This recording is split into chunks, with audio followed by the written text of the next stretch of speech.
देश में पहली बार डिजिटल जनगणना की शुरुआत हो चुकी है और उत्तर प्रदेश से इसकी शुरुआत को लेकर एक बड़ा राजनीतिक और प्रशासनिक संदेश सामने आया है। उत्तर प्रदेश के उप मुख्यमंत्री केशव प्रसाद मौर्य ने जनगणना 2027 के पहले चरण में खुद डिजिटल स्वयंगणना फॉर्म भरकर प्रदेशवासियों से इस राष्ट्रीय अभियान में भाग लेने की अपील की है।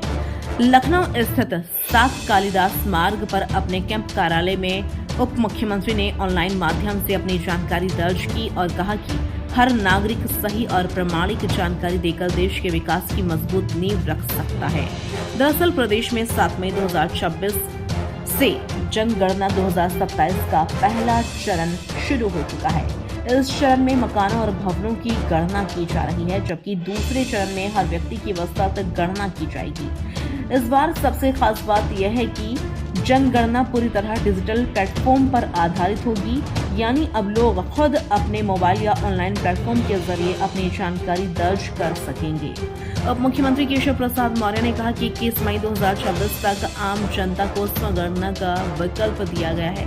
इसके बाद जनगणना कर्मचारी घर घर जाकर सूचीकरण का कार्य करेंगे, लेकिन इस पूरी प्रक्रिया में सबसे बड़ा राजनीतिक और सामाजिक संदेश उस वक्त सामने आया जब केशव प्रसाद मौर्य ने साफ कहा कि इस बार सामान्य जनगणना के साथ जातीय जनगणना भी कराई जाएगी। जी हाँ, जातीय जनगणना जिस मुद्दे को लेकर देश भर में लगातार राजनीतिक बहस चल रही थी, अब उसी पर उत्तर प्रदेश से बड़ा संकेत मिला है।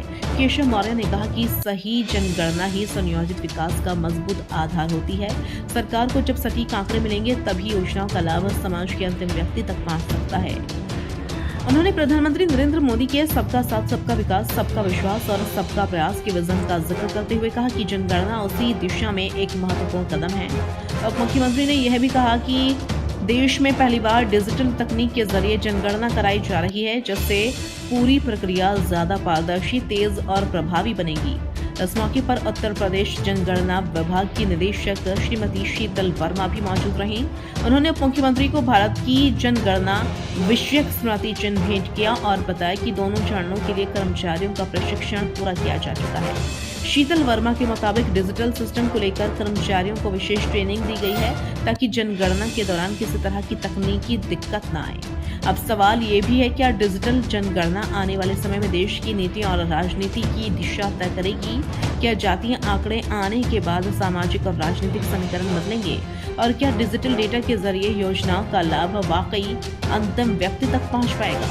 फिलहाल उत्तर प्रदेश से डिजिटल जनगणना की शुरुआत हो चुकी है और सरकार इससे विकास का आधार बता रही है। अब देखना होगा कि जनता इस अभियान में कितनी सक्रिय भागीदारी निभाती है।